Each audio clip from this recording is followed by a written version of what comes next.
Hi, everybody. It's raining, and I take that to be a good thing, because I hear that Houston's has been very dry. Thank you all for coming out. Hi, Sissy. Thank you all for coming out tonight to be here, to listen. I'm going to talk about the Meat Wagon, which is a show I did 18 years ago here at the Menil. And we'll see how my memory holds up.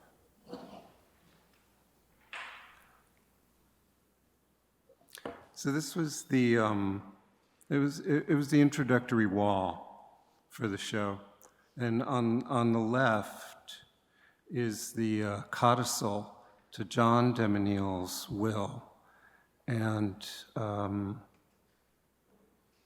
where do I begin? You know, the title of the Meat Wagon comes from the codicil to John's will. And one thing I learned, I was invited by Matthew Drutt to come curate a show and here. And I knew the Menil, I adored the Menil, and I loved the opportunity to do this. And so what I did is I came for 6 week-long visits to the Menil so that I could see everything in person. And I was able to do that except for the photographs that were unframed because they were too delicate to handle. So I looked at those in reproduction. But my first big stumbling block in order to understand how best to do the show was to gain the trust of 3 longtime people who had worked at the Menil. There was Mary Kadish, who was the collections registrar, Jerry Aramonda, who was the archivist, and Bear. Gary, I always called him Bear, so I don't remember his name. I think it's Gary Parnham, and he was the head of installations here. And what I had to do was gain their trust, because these people had worked with Dominique and John from the time that the artworks that they collected were in their home.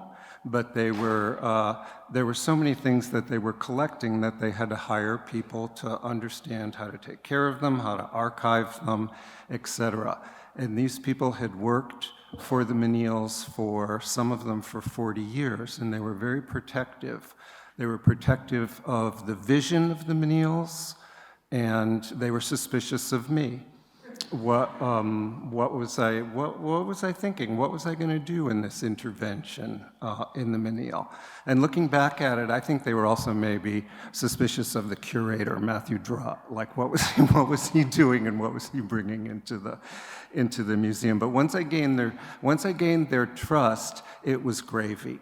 And for instance, the codicil to the will. Why would I ever think of either asking or looking for a codicil to John de Menil's will? I was here to look at art objects.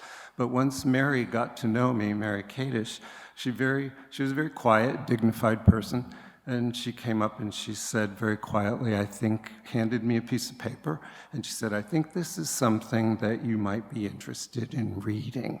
And indeed I was. And I'm going to just read a few lines of it to you here,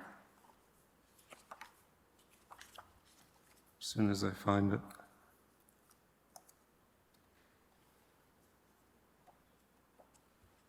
Yeah. It's to his executor. "I am a religious man, deep at heart, in spite of appearances. I want to be buried in wood. The cheapest wood will be good enough. Any wood will do. I would prefer a pickup truck or a flatbed truck to the conventional hearse. I would like the funeral director to be black. I want no eulogy. These details are not inspired by a pride, which would be rather vain, because I will be a corpse for the Meat Wagon. I just want to show that faith can be alive." I thought it was an extraordinary document, and I had never named a show before, either one of mine or one that I had curated. But when I read that phrase, the Meat Wagon, it just jumped out at me, and the show had a title, and the show was beginning, and I was off. John de Menil Also, I really wanted to forefront John de Menil because he died in 1973, and Dominique lived many years later. She died in 97, and the museum opened in 1987, which was 14 years after John died. So I think most people associate Dominique with the museum. She had a kind of glamour, and she was very charismatic. And what I learned when I got into the collection was his brilliance, and that they were equal partners. They were very different in their approaches, but they were very much equal partners. So I wanted to forefront John de Menil. And I learned an interesting thing in the research for the show. Their first curator was a really ingenious, iconoclastic guy named Walter Hopps. And he worked for them, I think, about 8 years leading up to the opening of the museum. So he was fundamental in their thinking about the museum and putting it together. In the first show at the Menil, Walter insisted that, or one of the guiding principles is that every object in that show would be an object that John had also seen, approved, loved, and brought into the collection. And there's a great quote by Walter Hopps that I read as I was researching in Texas Monthly, which is a very good magazine. They were doing an article back in, it would have been 87, on the Menil opening. Like, what is this museum? What is this place that's opening to the public? And it was Walter who they were interviewing for it. And one of the questions that they asked him was, where do you see this museum in 5 years? What's your idea? And Walter said, I hope that in 5 years, he said, I hope that each year there will be less and less visitors to the museum. Which is it's funny and it's perverse. And of course, the guy says, well, what do you mean, like less and less visitors? And what he meant and what he explained was that the goal of the Menil Museum was not numbers. They weren't going to judge themselves on how many people visited the museum. The important thing was the intensity of the experience, of the visitor's experience. And that's why this idea that there'd be less and less people, but the individual experience would be enhanced because of that. Now that tells you a lot about his employers. Any other head curator, that really wouldn't fly to say to the press that you want less and less people every year to come to the museum, because the easiest thing to bring to your board are the numbers who come through the door. The more the better. Hopps.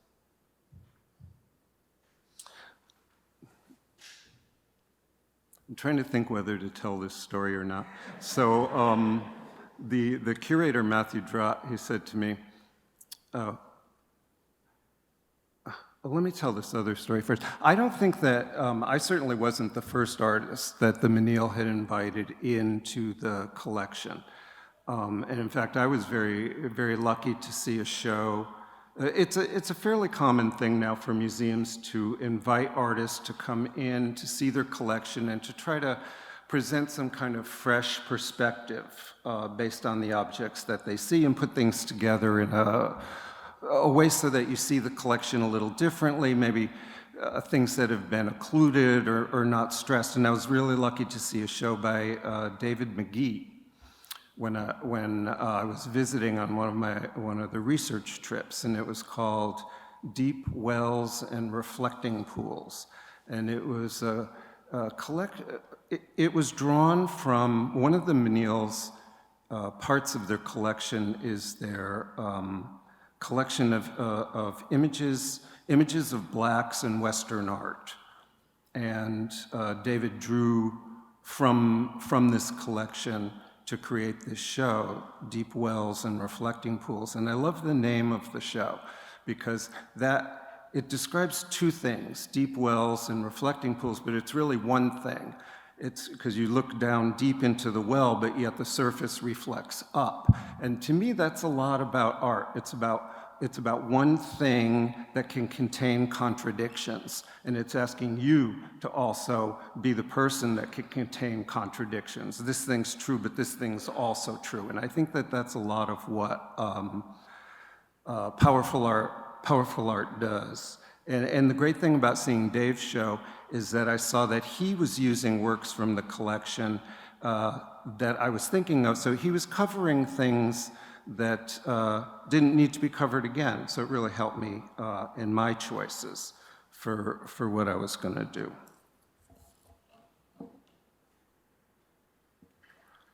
And that's the codicil to the will. Oh, so, you know, the Menils live their life with great visual panache. I mean, look around, and then their home, which is now preserved. And I thought, where are they? Like, how were they buried? Well, so Jerry Armanda guided me to their graves. And I also wanted to go there, and I wanted to talk to them. I wanted to go, I wanted to explain to them what I was doing, and I wanted to ask their permission. I wanted to get their blessing, is what I wanted from that visit. Now, what I found when I went to the museum was really interesting. You'll see John's on the left, and then Dominique, and then to the right is the grave of Germaine McGaggy. And Germaine McGaggy was a curator that they worked with very early on, a very innovative collector that they were very close to. And I thought it was I don't know really the story of why she's not family, of why she was buried with them. But I don't think that it's a situation of, you know, the story of how pharaohs would be buried with their slaves. I do not think it's that. I think it comes from great fellow feeling, but it told me a lot about the Menils. And now we're inside the installation, which happened down the hall. There was one large room, and then there were three smaller rooms. And I'm kind of go back and forth with the images to try to explain things. Oh, these were drawings that I made so that I could communicate from New York what I was thinking of doing. I also built a scale model. I usually build a scale model in my studio of the rooms that are going to be in and the objects that are in them. You can see that all these things have these very complicated filing numbers for the Menil, and you communicate through those numbers. Oh, okay. So, you know, the storage at the Menil is kind of famous. It's upstairs, and I don't know if they invented this or what, but it became a model for some museum storage, in that things weren't in crates, they weren't off-site, they were here in the museum building, and they were basically accessible to be seen. If you asked, you can go upstairs and you can see the works that are on display now in the shows. There's paintings on racks, they're in drawers, they're piled up, but there's storage, which is well known, and then there's storage, like we all have. You know, boxes in the basement, shelves piled high. That is definitely not advertised to the public. And so I started well, I'd seen the storage upstairs, and then I went down to the storage in the basement. And I went through the storage with Gary Parnham. Now, Bear started working with the Menils in their home. Bear, if I'm correct, and I think I am, and it gives you a sense of the connection of the employees to the de Menils, Bear built both of their coffins in the wood shop of the museum downstairs. So this is the story I wasn't sure I was going to tell. So Matthew Drutt, the curator, he says to me, "We have a problem." I say, "Okay, what's the problem?" He says, "Bear doesn't approve of what you're thinking of doing." I thought, well, what are you going to do about this? And he basically handed the problem to me. And I thought, okay, so I went downstairs to meet Bear. And I go into the wood shop, and Bear's not there, but his office is to the right. And I go into his office. He's not there. But you know, like on TV shows, like a crime show, when they find the serial killer and they come into his apartment, and there's pictures everywhere of the, you know, the woman or whoever he's been chasing. Well, I go into Bear's office, and it is covered with pictures of a dog, and there is a larger than life-size bust of this same dog on the counter. Now, it was bizarre, but I am a dog person. Dog people, you will understand this. I thought this is going to be okay. And so Bear comes in, and we start talking about dogs. And at that time, Don and I had a couple dogs, but one of them was a Catahoula hound. And it turns out that, well, Bear just could not believe that these two gay guys from New York had a Catahoula hound. And it turns out that Catahoula hounds are, one thing, they're raised to hunt wild hogs. They round them up and drive them into pens. And apparently, I had no idea, there are rodeos that you go to see and you watch watch Catahoulas round up wild hogs. Well, this was one of Bear's absolute favorite things in the world to do. So Bear and I were like this for the rest of the show, and everything worked out fine. So I'm down in the basement with Bear, and I see this wax head of Abraham Lincoln, and it was the first work that I saw in the collection that I had no idea was there. I'm not sure it had ever been exhibited, but made me absolutely positive that there was a show. I didn't know what it was, but I thought this is in it, and we're gonna go from here, because I found it very moving, the sculpture itself, in that they collected it, and it started to speak. It started to speak to me, to speak volumes.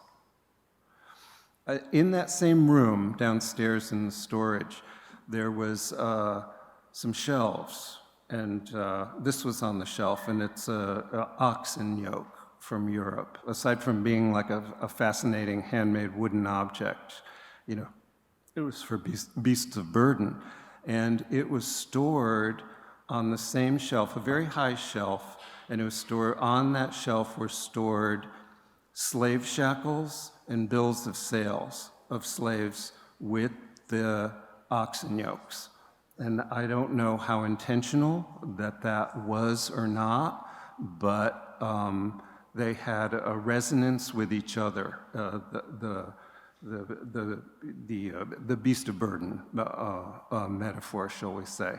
And I didn't want to even like touch the slave shackles, but I found the oxen yoke really compelling. And out of the large black memorabilia collection, which was donated to the Menil by by her daughter and her husband, was this amazing pot holder, any holder but a slave holder, circa 1860, well used, humorous, deep. I thought it was kind of an amazing thing. These were the things that I was finding that I had no idea that were in the Menil's collection. And the show was starting to build. And then this is a sculpture of mine. It was Matthew Drutt's, the curator's idea to combine my work with the works from the Menil. Now, I didn't have any interest in doing that, in bringing my work into it. I just wanted to work with the stuff that was in the Menil. But I said yes to Matthew, thinking, oh, I'll find some way to manipulate him and do what I want with the show, and it'll be fine. But when I got into the collection, what I found was that Matthew was right, that we shared certain themes and affinities. There was definitely surrealism. There was an interest in exploring spirituality, race, politics. We had certain themes that really stood out to me, and I began to see that Matthew was really right in his idea for this exhibition. And this is a sculpture of a fireplace, but it's also like a prison window, but yet the bars are bent outward in that almost cartoon expression of freedom from a prison. And what would be the logs are casts of a young boy's legs that are acting as the timber that's burning, and within them is one of those, corny fake fireplace light rotating devices that makes a flickering light within them.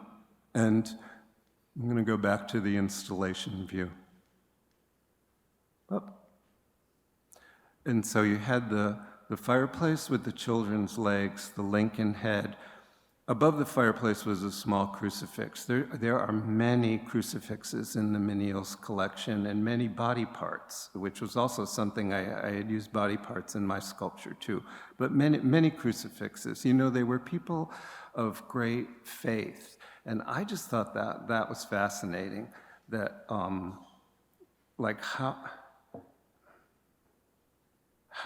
how do you, first of all, that people of great faith were so interested in contemporary art, and then how do I bring that forward in an exhibition? And over Christ was the oxen yoke and the beasts of burden.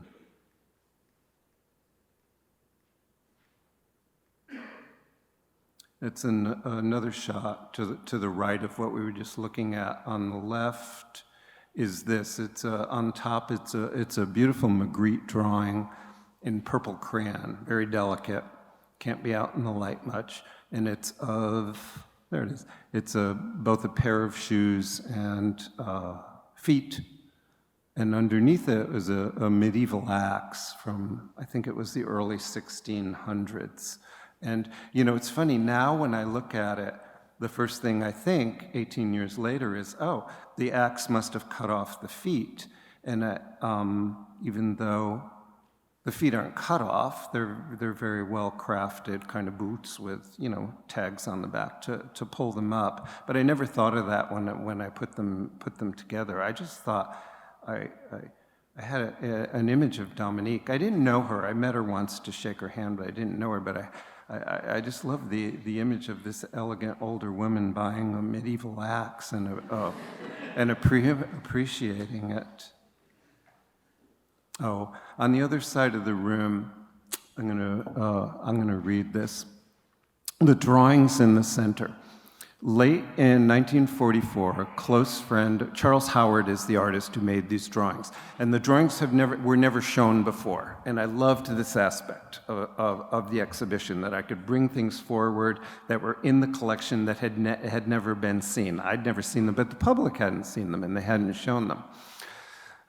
44, a close friend of Charles Howard's, the curator Douglas McGaggy, the husband of the curator that's buried with the Menils, was admitted to the Elam Rock Sanatorium in San Jose for treatment of what was initially considered a terminal case of tuberculosis. Believing his friend would never recuperate, Howard sent McGaggy a drawing each day, beginning on New Year's Eve, 1944, and continuing until February 1945.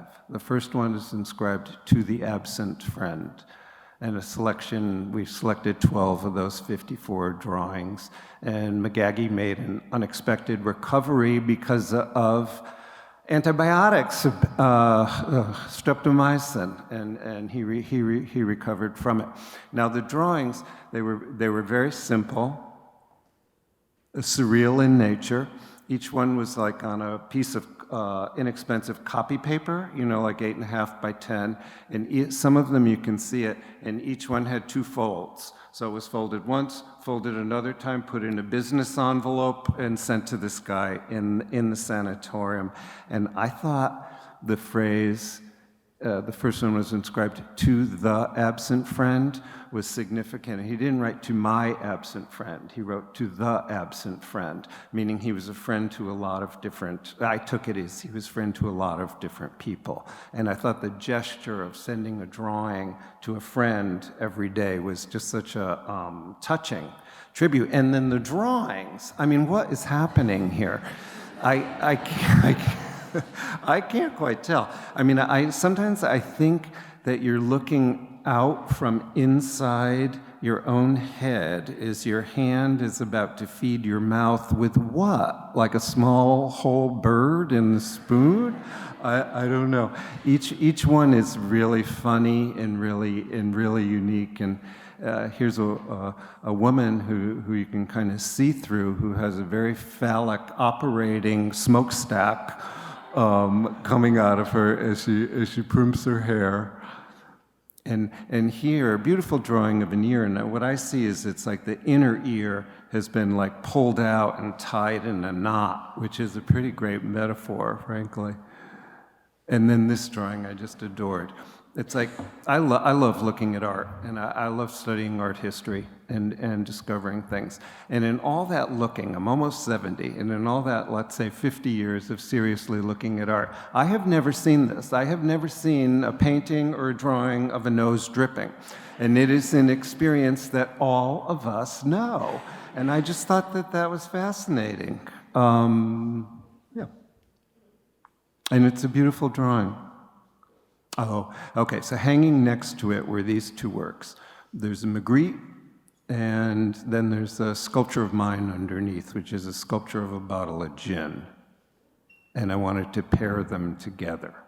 I thought it was particularly American. The Magritte, it was painted just after World War II, which was not long ago, like, 60, 80 years ago. And the painting is called The Survivor. And you have a rifle that's bleeding, or has been bleeding, propped up in a kind of a dull bourgeois interior. So this is The Survivor. And underneath it is a sculpture of a gin bottle that I had made. You know, I collect things, I pick things up off the street. You know, people say, where do your ideas come from, or what? And I never quite know what to say, because it comes out of, like, just living your life. So I'm coming out of my psychiatrist's office, and at that time, his office was on one of these leafy downtown blocks, and a lot of trees, and, you know, around the trees there's a tree well, and it was very well cared for, and there was this nice ivy, and laying in the ivy was an empty bottle of gin that somebody had thrown there. But it was almost like if you open a box of roses and there's ferns, and, you know, it was like a present for me. And so I picked it up and brought it home, and much later I turned it into a sculpture. We worked with a great glass blower, Deborah Sursenko. You might have seen her on reality television. I heard she won some kind of award decades later on TV as glass blowing. But the interesting thing about, like, it's almost like a lesson in verisimilitude in terms of making a realistic sculpture. So we were going to cast this gin bottle, make a mold, you cast it in glass, and you would think that it would look exactly like the thing from life. But it doesn't. Something mysterious does not translate. Like, for instance, this particular brand of gin, you can see it had a kind of wormy texture in the glass, which was kind of cool, but it just didn't, I don't know, it just didn't look right. And then, is it a hollow casting? Is it a full casting? We had to cast glass in a mold. You have to have a graphite mold made, because it'll, withstands the heat. And so I had to go into the graphite mold with a Dremel and really exaggerate all those wormy patterns in the glass in order to get it to look like the common real thing when it was cast. It's a curious gap that happens, and it actually takes a lot of kind of skill and inventiveness, even when you're casting something from life, to get it to look like that thing from life. So underneath the rifle was a gin bottle, because I really think this is an inescapable American pairing of alcohol and guns. And in fact, there's a big sign, that we enjoy seeing on the way to our camp outside of a store. That's a giant billboard that says liquor and guns. Why the hell those two things should go together? I think any rational person could say that no, they should be kept very far apart. I thought the survivor was also very poignant and really interesting, because what would the it reminds me of do you know this? Do you know this joke? It's like it's from years ago. The only thing that would survive a nuclear holocaust, after a nuclear holocaust, the only thing that would survive would be cockroaches and Cher. Do you know this? It's a testament to Cher's reinvention and stuff. And I heard Cher on NPR the other day, because she has a Christmas album to sell, and she was so human and so smart. And she handled it so well. I thought it was fascinating. But what would remain now? I mean, after a war. I mean, this was Magritte's idea of the survivor. That it's not people, that it's the gun that survived. What would it be now, like an AK-47? This was another corner of the room. The sink is a sculpture of mine from about 1984. The newspapers, I'll explain a little from a later image. Another head of Christ from their collection, and then an Eggleston photograph of piles, a very pretty photograph, but of piles of garbage. Now, in the middle of the 1980s, early to mid 1980s, I spent about 2 years making sculptures of domestic sinks. And they were all sinks that I had lived with in tenements in New York, or grown up with, actually. In fact, the first one, well, you know, it's a gummy thing to try to explain an artwork, to explain a sculpture as though it can be. You know, if it's a visual experience and it's a feeling. It's not necessarily translatable into words. But looking back at the sculptures of sinks, what was happening in my life, we're talking about the 1983, 84, 85. I'm living in New York City, I'm downtown, I'm a horny young gay man, and I'm in the middle of the AIDS epidemic, right in the epicenter. And what do you do when you stand in front of a sink? You know, it's an image of cleansing, but there's no faucets. In a way, I think looking back, the sinks were like emblems of this inability to cleanse yourself. Yeah. More newspapers. Oh, there's and then I'll explain the two works. This work, which is hanging above the newspapers, it's a very small work. I think that's a French artist, Gaspard, and it's trompe-l'oeil. There's no broken glass. It's just two-dimensional. It's just painted to look like it's a framed work with broken glass, and I liked that. And down below is it's a print by Degas. It's a self-portrait, but you see the marks through it. There's a barely visible X. And when you're print making, you print from a plate, and say you do an edition of 20. And when the edition is done, you should take the plate and cancel it. And you make a mark, you make an X, so that posthumously nobody can take this plate and print 200 more of these. And Dominique found it valuable to collect canceled plates, which I found it very, very interesting. And this is the other side of the room, or there's that grouping on the left there.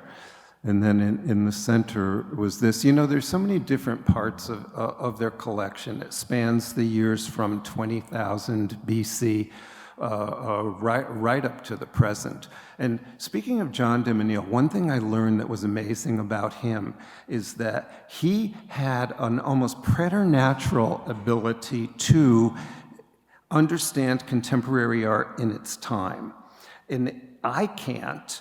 I mean, it takes me years, especially with a good artist, it really takes me a long time to understand what they're up to. Like, for instance, Basquiat. We lived near each other in New York. I saw all his early shows. I couldn't see it. And now it's like I open a book and I think, what is that? It's so amazing, and it's a Basquiat. It's like now years and years later, I can see it, and I don't think it has anything to do with like his public approval encouraging me. I just think it's me at a different time in my life, and that's a really interesting thing about art too. That something that you don't get when you're 30, or that doesn't talk to you when you're 50. You might find it really does talk to you and is really fascinating. So there's all these different parts of the collection. It ranges all those years. There's the oceanic, there's the non-Western, there's abstract art, there's this beautiful series of Delacroix drawings, probably studies for paintings, again, body parts. And in the center, I hung a funerary mask, and it's from Egypt, and it's from about 1700 BC. Isn't that amazing? I mean, 1700 BC. And we know so little about the people who lived then. So it's not a portrait of somebody, it's a likeness of a human being. When I was making those sculptures of sinks, I still get this question, well, why did you make it, this sculpture of a sink? Why didn't you just go buy one and hang it on the wall? Which is it's a totally approved genre of art, taking things that are made in the world and then repositioning them, rethinking about them, and understanding them as art.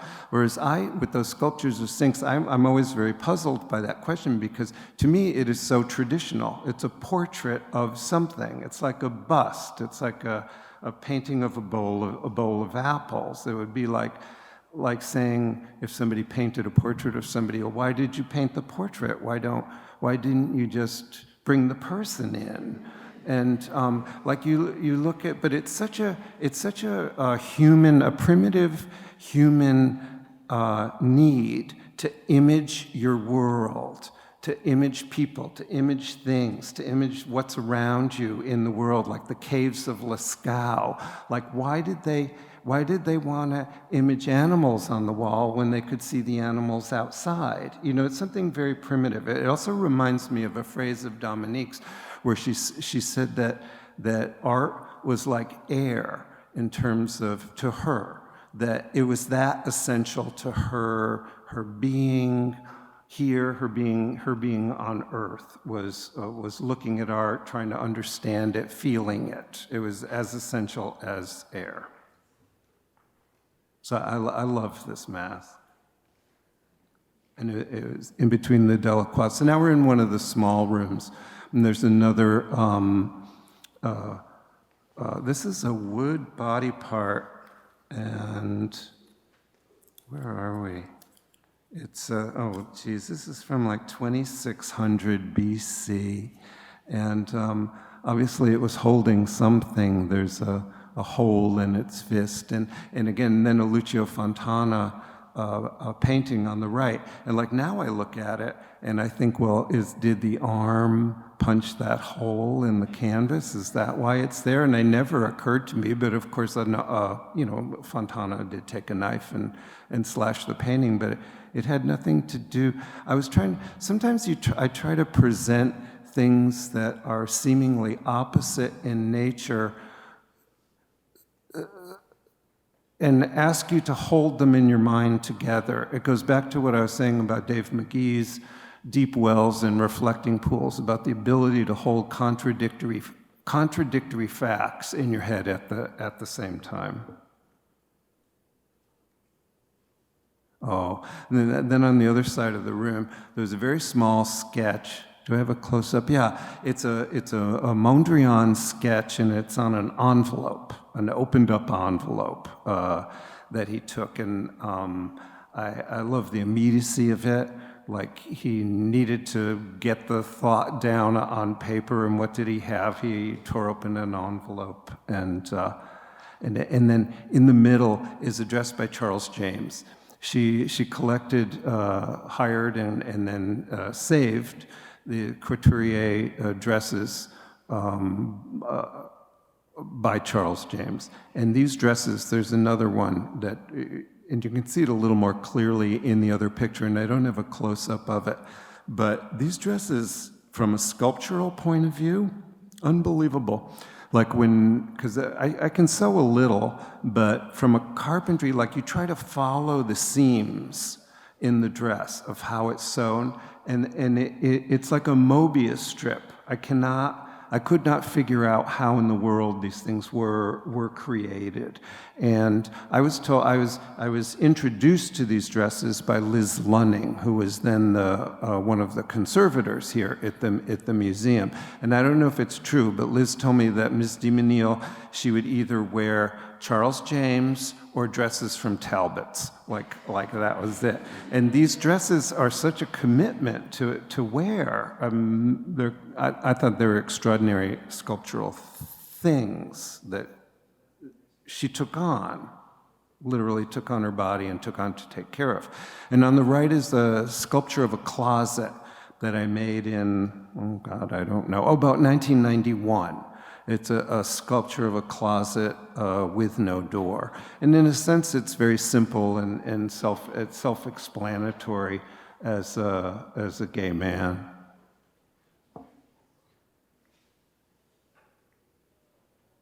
And there's the other dress. I think there's a better shot of it. Yeah, I called it the executioner's dress. And it was black satin on the outside and red on the inside. And it was in an installation above. There's a prison window, which is a sculpture of mine, and there's a version of that which is installed in the last gallery down the hall in a show that Michelle White put together, a beautiful exhibition if you haven't seen it. And there's a Magritte painting. There's a Christ as it was found in storage with the arms detached by it on a plinth, and which reminds me of another tale about Dominique and John de Menil. They were visiting the Rhode Island School of Design Museum, which has an unusual collection, a large historical collection. And as they were going through storage, John had a little brainstorm. What if you let an artist loose in here? What would they do with all this stuff that's here? And he connected very strongly with Warhol in the 60s. He saw the value of Warhol. He wanted to do a chapel. Before the Rothko Chapel, he wanted to do a chapel with Warhol and with Warhol's films. Imagine? And so he encouraged the director at the time to let Warhol into the storage and to do a show. And he did, and it was called Raid the Icebox. And so there's a history with the Menils of letting artists into the storage and seeing what comes of that. And speaking of rain in Houston, it's a Magritte painting called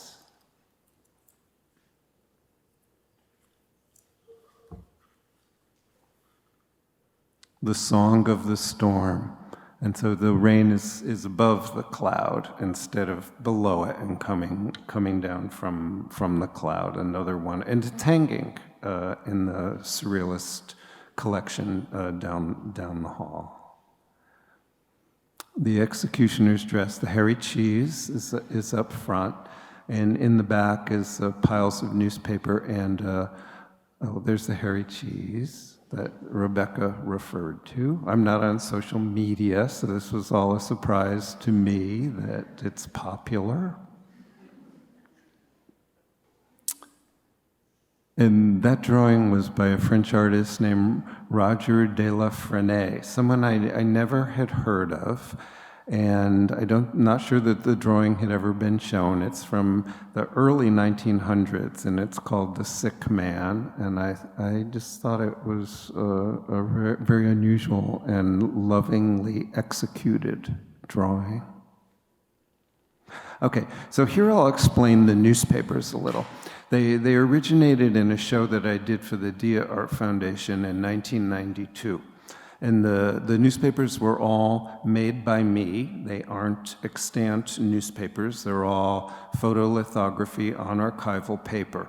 And this is it's a good example. You can read it of what it is. And it's a seamless collage, basically. The lead article on the top, Vatican condones discrimination against homosexuals. This was an article that was in the paper in, I think, July of '92, as I was doing the show, and I cut it out and saved it back when I read real newspapers and didn't read online. And I just thought it was an extraordinary headline. I mean, nobody really expects the Vatican to be a moral arbiter anymore, but I wasn't disturbed by the Vatican condoning discrimination against me. What I was disturbed by was that nobody cared, It's really, so I clipped it out and saved it. And of course, why they were their excuse for condoning discrimination was the fear of us around children. So I cut it out another article that I had saved to the right, which is about a youth worker who kills her own son with a broomstick. Now, so in a sense, the fear that homosexuals are going to harm children, it's really heterosexuals' own dark fears projected onto the other. I mean, you open the paper, and almost every day there's a story. Someone has, thrown their kid out a window, locked them in a closet, beat them, burned them. The things that parents do to their children can be kind of extraordinary. So I put the two things together. And then the bride in the picture is myself. And this was before Photoshop. I had a seamstress sew a wedding dress for me, and we had a makeup and a hair person and a portrait photographer, and on the bottom, if it was unfolded, it was an article for an ad for Saks Fifth Avenue with me as the bride. And it's pretty prescient because gay marriage in '92 was like nowhere on the horizon that anybody talked about or thought about, and it's not even anything that I wanted. And we haven't even chosen to. We've been together 33 or 4 years, and we're not married. I know that I should, in a legal sense, get married because of the protections that it affords you. But it's a little like that cliche of like the country club that never let Jewish people in. And I'm like, well, and then they do. And I'm like, well, why would you, if you were a Jewish person, why would you want to be in that club with those people? And it's a little bit how I feel about marriage. I do, truly, because I had to build a healthy self-image in opposition to what society thought about me. Here on the other side of the room, it's a Michelangelo Pistoletto, and it's a painting on a mirror. Obviously, it's a Vietnam demonstration. One of the things that the de Menils, I don't know if you know this book, Art and Activism, and the last director, Joseph Helfenstein, put it together with a woman whose name I'm blanking on, but it's all about the Menils' life and how they combined art and activism in all of these amazing creative ways. And I love the way that these people are dressed, who are demonstrating, I would assume, against the Vietnam War. Like that woman looks like she's, after the demonstration, she's gonna go pick up her kids from somewhere. She's got her purse, she's got her car coat, the guy's got a suit on. And you see yourself reflected also in it. And then next to it is a very small, crummy box that was in storage, just like this, small Rothko Chapel model. Because one of the things I wanted to remind people of in this show that was reverberant of the Menil sensibility was that they made the Rothko Chapel. And so how do I fold it in? And I just love this. This little box did it all for me. I mean, this is where it started. There's a little model by Philip Johnson inside of it, but really it was the box that charmed me. And then on the other side of the room, there were some vitrines that had information about Father Couturier. Back in the 40s, Father Couturier was a French priest, and his life was devoted to trying to connect the contemporary Catholic Church with great living artists. I mean, he was successful, but I mean, really, good luck with that, you know? And his most successful or well-known project would be the Matisse's Chapel in Vence, that he helped create and make. So he was in New York fleeing the Nazis and the occupation of France by this authoritarian regime, as were the de Menils, and they became very close. And he became one of their spurs, one of their inspirations to collecting art. Now, what other great contemporary art collection has been inspired by a Catholic priest? I grew up Catholic. I grew up knowing priests. This is so far from anything that I ever experienced. And one time, in a video interview of Dominique, she recounted that he told them that it was their moral duty to collect art. Now, when I first read it, I thought that was kind of mysterious. I thought, isn't that interesting? You know, it's your moral duty to collect art. Now, when I think of it, I thought, well, is it also about safeguarding the art because they were leaving Nazi-occupied France? I mean, we're still trying to sort out what was looted, how was looted, where it went. Was he telling them your moral duty is to buy, protect, and save art? I mean, it could be. I think it was a complicated metaphor. But he was one of the inspirations for them to collect art, and he edited a magazine called Sacred Art, which was about those themes of the Catholic Church and contemporary living artists. He worked with Bernard, he worked with Rouault and Léger in Paris. And I also just want, I know I shouldn't, but I just want to, I would like to, I have the bully pulpit tonight, so I want to encourage you when you vote to consider, when you think about the Nazis occupying France and you think about the power of authoritarian regimes, to keep it in your mind when you're deciding whether it's a democratic vote or you're going to vote for authoritarianism. And this is a Matisse drawing of Couturier. And, these were his obits. I was just trying to explain a bit who he was and draw from their great archive here, some pieces about him. And I want to go back on, I wonder if I have I don't have a close-up of it. There's a pile of photocopies, not the real thing, of all this correspondence between Couturier and Matisse about forming the Vence Chapel.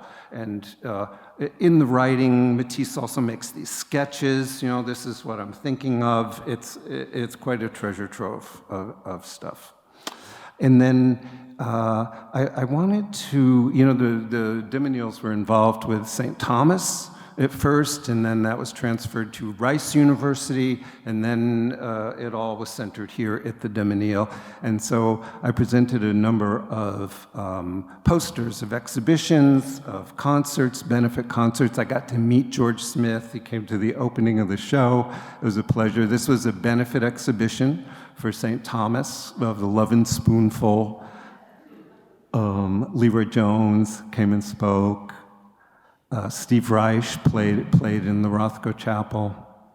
And Warhol was a really pivotal artist for John de Menil. And then the last room in the exhibition was this one, and there's 4 objects. On the left is a painting of George Rouault's of Christ. I never was a fan of Rouault, but what does that matter? They were, and my job really was to try to understand them, and this was to me, the most appealing painting of Christ by Rouault that was in their collection. On the right is a beautiful, large, mysterious red spiritual Rothko painting. On the back wall is and I'll show a close-up, but it's a vitrine that holds a wristwatch that has Muhammad Ali on the dial. And on the floor is the sculpture of mine, which is a street drain, a sculpture of a street drain. Here's the Rouault. It's actually lovely. It's a very nice painting. And here's it's a bronze street drain that's a sculpture of a city street drain. And down below it, there's a brick shaftway, is a man's body in wax, and there's another type of drain set within his sternum. And what you can't see here is that there's water flowing over the man's chest, and then it goes down the drain that's embedded in the man's sternum. And here in the Rothko, I believe donated by Louisa Seraphim to the museum. And the conservators told me a story about the Rothko, that there was a kind of a mysterious line about 18 inches up on the Rothko that they could never quite figure out. It was more like a scuff or a difference in the sheen of the paint. And it wasn't solved until one of Louisa's daughters was here in the museum, and she said, oh, it was in this room, and we played ball, and the ball would, so it would scratch along the surface of the Rothko. And I love that story, because I love the idea of living with art. You have kids, you have animals, things happen, but you have the pleasure of living with art and kids and dogs all at the same time. Yeah? Oh, okay. So Muhammad Ali was he was a hero of John de Menil's, from what I understand, and why not? So this wristwatch was in storage. I don't think it had ever been displayed, and to me it was one of the pivotal pieces in the show, and it was the ending of the show in this room that was about, hopefully, some kind of a spiritual connection with the body underground, with the water flowing over it, the Rothko, the Christ, and the Muhammad Ali watch. Now, Muhammad Ali, aside from being one of the greatest boxers who ever lived, was an inspirational figure in the 1960s. He was to me. And I have a few quotes here. So the watch was wound, and it was ticking and functioning within the plexi box. And this is from a speech that he gave to college students. He changed his name from Cassius Clay to erase the slave name, and he became through his new religion, he took the name Muhammad Ali. And he was drafted, and he refused on religious grounds to fight in the war. He became a conscientious objector, but he was I don't know if he was arrested to this, but he was put on trial for this, and it went up to the Supreme Court. And during his absolute peak fighting and peak earning years, for 4 years, he had lost his boxing license. I mean, he put it all on the effing line, his opinion of the Vietnam War. And this is from a speech he made to college students during that 4 years when he could not box. When he lost the money, he lost the endorsements. To college students, my enemy is the white people, not the Viet Cong. You are my oppressor when I want freedom. You are my oppressor when I want equality. You won't even stand up for me in America for my religious beliefs, and you want me to go somewhere and fight, but you won't stand up for me at home? Black men go over there and fight, but when they come home, they couldn't even be served a hamburger. Why should they ask me to put on a uniform and go 10,000 miles from home and drop bombs and bullets on brown people in Vietnam while so-called Negro people in Louisville are treated like dogs and denied simple human rights? This watch, you remember I talked to you about Bear. Bear's job, and we didn't know it until Bear died. Bear died on Christmas Eve while the show was up. Bear's job was winding the watch, and we didn't realize it until Bear had died and the watch was not functioning, and we put it together. So that's the end of my lecture about the Meat Wagon, and yeah.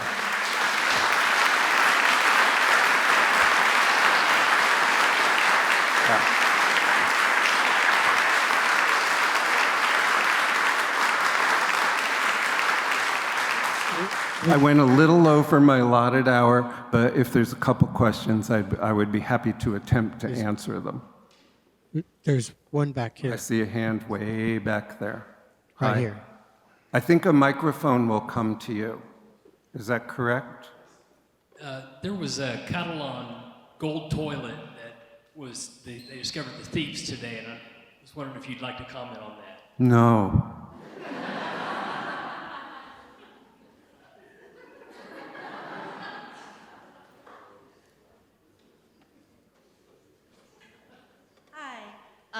Despite your assertion that you find talking about your artwork a gummy thing, I raised my hand to ask you to describe an artwork that I think about often.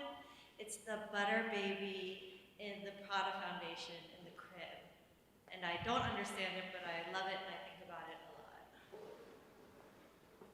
lot. Yeah, she's describing a sculpture. It's a crib, a wooden crib that a baby would be in, but some kind of accident has happened in that crib. It has this unusually thick wood bottom in the crib, and we fractured it and sculpted it, so it was a fractured bottom in a crib.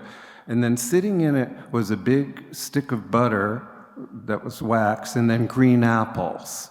And it was one of those conundrums. You know, sometimes I think that what I present isn't like it isn't something that's clear. What I'm asking you to hold in your head is a conundrum. It's not a solution. It's opposites together. I mean, the butter is clearly a metaphor for the evanescence of a body. It's here and it's gone. Butter easily melts. The green apples, to me, are more symbols of life and of health. The crib being broken but still holding together, there's no need to explain that. So it's all those things put together. That's not a great explanation, but again, I'm going to go back to Cher. Okay, so I'm listening to Cher on NPR. And she says to the guy at the end, she says, the great thing about music and about art, she says, is that it's just about feeling. And I think that that's really true. You know, it's not, in the end, it's not about words. It's about feeling. So thank you for bringing me back to Cher. Okay, anybody else? There's a question up here.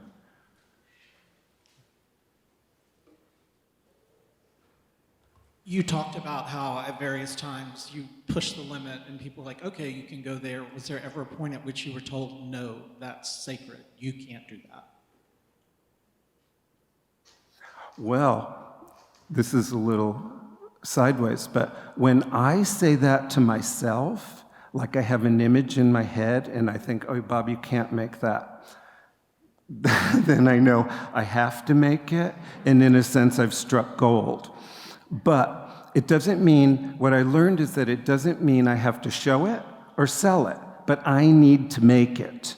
But I would say to myself, well, you can't make that. I made a sculpture of a life-size Madonna with a huge pipe going through her, and that was a sculpture where I said, oh, Bob, you can't do that. There was another sculpture of a woman who was giving birth to an adult male leg, and that was another one where I said, oh, Bob, you just can't do that. And I thought, well, yeah, you can. I want to make it.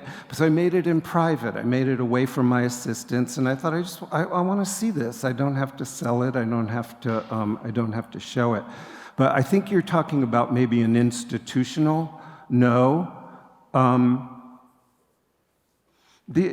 Maybe like when there's pieces that go through the floor, like with the drain, like that, there's been institutions where it's like, no, and that tends to just come from the top, maybe they could do it technically. So I've had situations like that where it's a conceptual no, because you can always find a way to do things. So sometimes, but not in a big way, really, no. Okay. Maybe one more question. One more. He's coming. So I'm sorry, I might have missed a little bit. Is it Robert Bess? Is that the guy's name? The Bess, the artist Bess. Forrest. Forrest. Did you do the exhibition of his work? Was it at the Fine Art Museum, or where did I saw that show? I don't know if it was the show you did. But it was quite stunning, and I'm not sure where it was. Yeah, I did a smallish show at the Whitney that was part of the 2012 or 13 Whitney Biennial that was about Forrest Bess. And coincidentally, a curator here was doing a show at Forrest Bess. And Joseph Helfenstein, I felt sorry for the curator because Joseph said, oh, we should combine the research you did and put it together with the curatorial effort that was happening here. So, and is that curator here tonight? And I'm blanking, I'm 70 years old, I'm blanking on her name. Claire Elliott.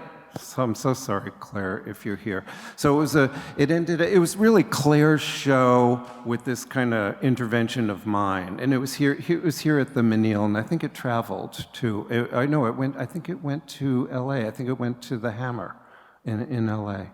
Yeah. Does that answer your question? Yeah.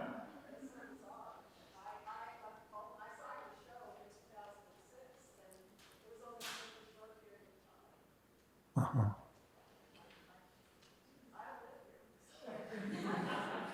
Okay. Thank you. Great. Thank you. Thanks, everybody.